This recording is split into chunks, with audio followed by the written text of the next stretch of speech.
The diet didn't stop working, your body just adapted to it. That's the part most people never see coming. At the beginning, everything seems to click. You follow a new plan, cut certain foods, maybe reduce calories, and within days or weeks you start seeing results. The scale moves. Your clothes fit differently. You feel in control. And for a while it feels like you've finally found something that works. But then slowly things start to change. Progress slows down. Weight loss stalls. Energy drops. And the same routine that once gave you results now feels like it's doing nothing. That's when frustration sets in. Because from your perspective, nothing changed. You're still following the same plan. So why did the results disappear? To understand that, you need to look at how your body responds to change over time. Most diets work in the beginning because they create a clear shift in your routine. You eat less. You remove certain foods. You increase structure. That alone forces your body to adjust. It starts using stored energy to make up the difference. And that's where early weight loss comes from. But your body is not passive in this process. It's constantly observing, adjusting, and adapting. When it senses a consistent drop in energy intake, it doesn't just continue burning at the same rate. It begins to compensate. One of the first things it does is reduce energy expenditure. That means your body starts burning fewer calories to perform the same basic functions. This includes everything from movement to internal processes like digestion and temperature regulation. At the same time, your body becomes more efficient. It learns to do more with less. And while that might sound like a good thing, in the context of fat loss, it works against you. Because now, the same diet that once created a deficit no longer has the same impact. The gap between what you consume and what you burn starts to close. And when that gap closes, weight loss slows down or stops completely. But that's only part of the picture. Your body also adjusts signals related to hunger and energy. As calorie intake stays low, hunger hormones can increase. You may feel more cravings, especially for quick sources of energy.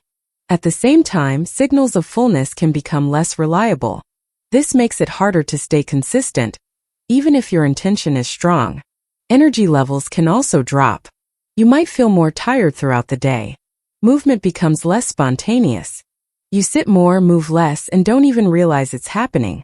All of these small adjustments add up. And together, they create a system that resists further weight loss. This is why many diets follow the same pattern. Initial success, followed by a plateau. And often, that plateau leads to one of two reactions. Some people try to push harder. They cut calories even more. They increase exercise. They double down on intensity. But this often accelerates the adaptation process. Your body responds by becoming even more conservative.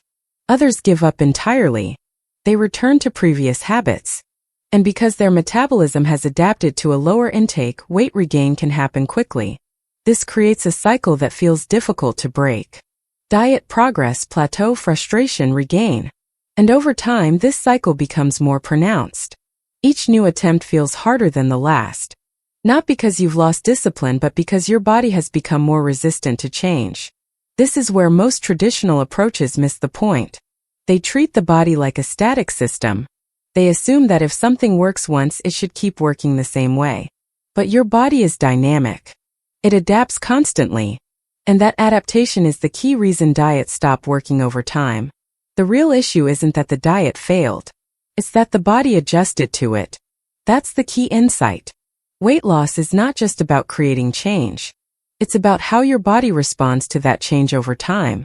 If the response becomes weaker or more resistant, results slow down. So instead of asking, what diet should I follow? A more useful question becomes, how do I work with my body's adaptation process? That shift changes everything.